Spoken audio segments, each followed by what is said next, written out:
Hi friends, we are at the launch of the Moto Z2 Play, company's latest offering in the Indian smartphone market.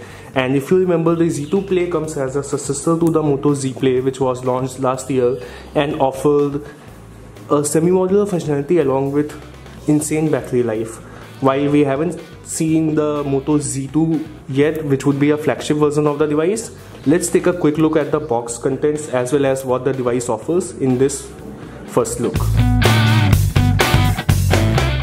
So the very first thing which will catch your attention is an interesting snazzy packaging for the Moto Z2 Play. It's very flashy with red color and is very distinctive from the normal minimal design language we see on the retail boxes nowadays. It also has a interesting slide out design, so let's pull it out.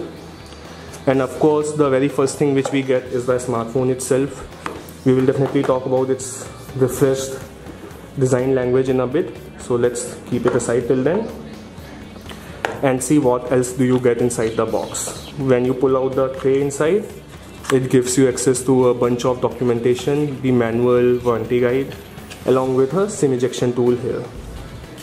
So let's keep it aside as well. You get a pair of earphones. Let's see. So this is also very interesting. If you notice that this is a tangle-free flat cable, so it won't ever get tangled when you keep it in pockets. And the earphones have a in-ear design which is really nice. We will surely check out the earphones performance in our review. Let's keep it here. You also get ear tips, a Type-C cable and a turbo power adapter. The turbo power adapter is really interesting because it supports fast charging to the device and promises to give up to 7 hours of backup within just 15 minutes of charge. So let's keep all this aside and bring our attention back to the smartphone itself, which is the Moto Z2 Play. Let's turn it on, and while we are doing that, let's talk about the design language. So if you remember, the Moto Z Play was really good device and offered the modular functionality.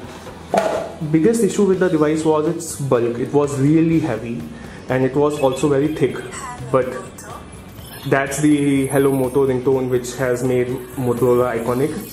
And what we were talking about is the design language wise, it's very slim. It's just 5.9 mm, slimmer than 6 mm, making it one of the slimmest smartphones out there.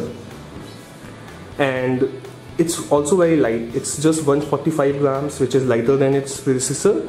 And the weight has been very well distributed. You feel really good while holding the device in hand.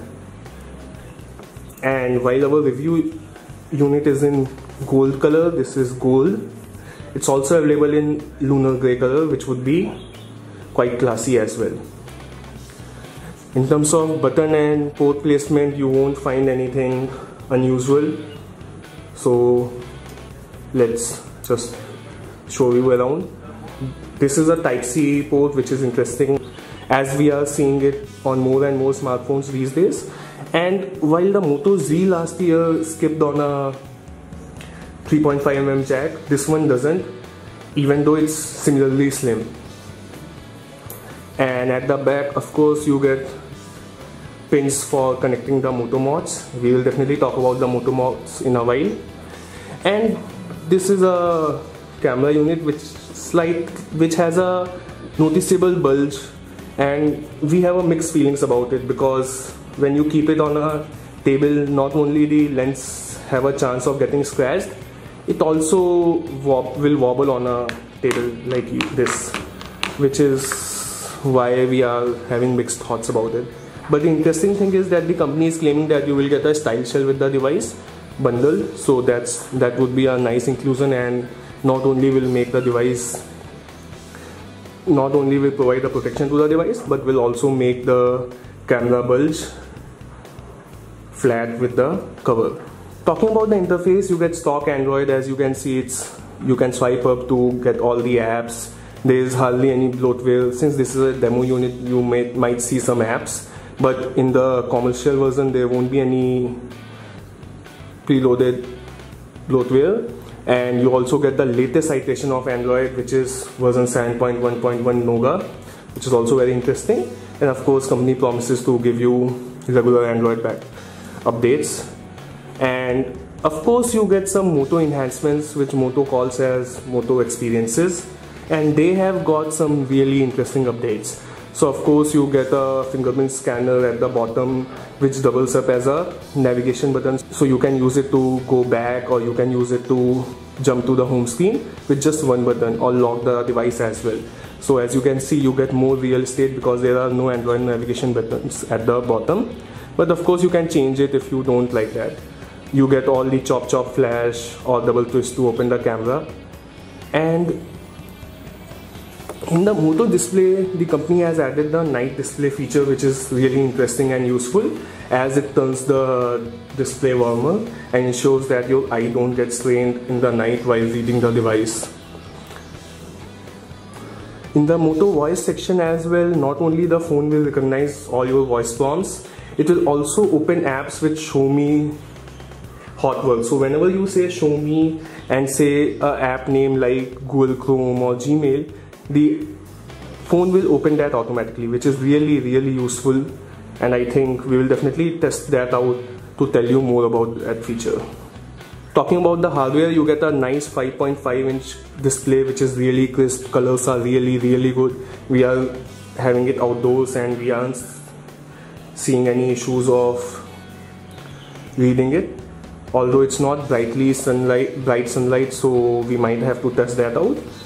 The viewing angles are also nice, and you get a Corning Gorilla Glass protection against scratches and minor damages. Under the hood, you get a Qualcomm Snapdragon 626 processor with 4 gigs of RAM and 64 GB of storage. The software is really powerful, and 626 is a slight upgrade to the 625 processor which powered its predecessor, and it's really capable. We think that it won't slow down whatever apps you are running, although we will have to test that out before giving any final verdict. So now that we are into camera section, let's talk about the cameras only. The Moto Z2 Play shares its camera credentials with the Moto G5 Plus, which offer the 12 megapixel camera at the back with dual pixel autofocus technology and f1.7 aperture, and same unit you get on this device as well. G5 Plus had a really impressive camera, and we believe that this device will also have that. So let's take a quick look at the shot we just took. This was taken just now and it shows decent amount of details. We will surely test out the camera performance, but we are pretty sure that the camera would be as powerful as the G5 Plus, if not more. At the front you get a 5 megapixel selfie camera, and what's interesting is that you get dual tone LED flash, which would be really powerful for capturing selfies in low light conditions. The device comes powered by a 3000 mAh battery, which is slightly disappointing considering its predecessor offered a 3500 mAh battery and offered a really good battery life. However, the company claims that the device can easily last more than a day. Overall, Moto Z2 Play is more than the sum of its hardware as well as software, because you get the ability to extend its functionality with this modular accessory. We'll bring you more details on Moto Z2 Play and its functionality with mods in our review. Till then, stay tuned. This is Nitan signing off. Thanks for watching.